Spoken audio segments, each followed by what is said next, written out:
Presiden Amerika Serikat Donald Trump menyatakan seharusnya pemimpin Iran Ayatollah Ali Khamenei khawatir. Sebab menurut Trump, negosiasi yang direncanakan pada Jumat 6 Februari semakin tidak pasti. Pernyataan itu disampaikan Donald Trump pada Kamis 5 Februari 2026. Pernyataan itu muncul seusai dirinya mengerahkan armadanya di kawasan Timur Tengah. Trump mengaku mengarahkan kapal perangnya ke Timur Tengah sebagai upayanya untuk menekan Iran. Hal itu dimaksudkan Trump agar mau bertemu dengannya di meja perundingan.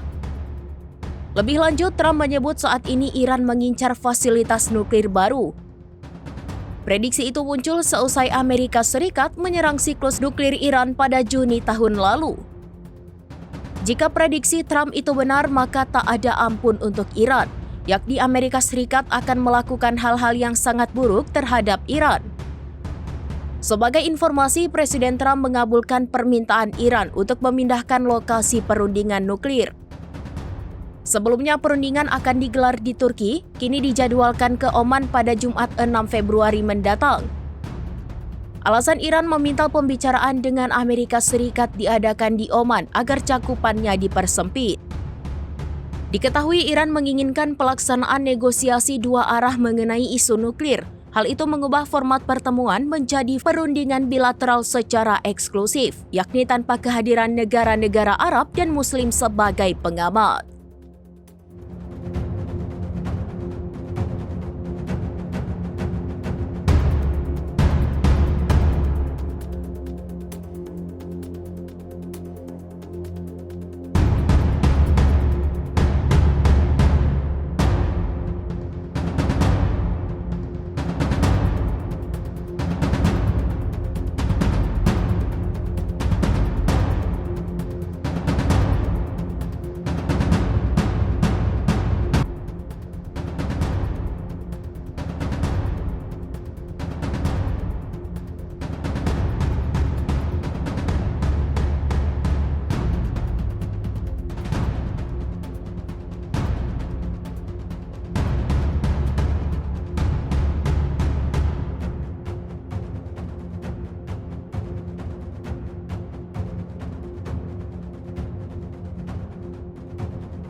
Download Tribun X sekarang, menghadirkan lokal menjadi Indonesia.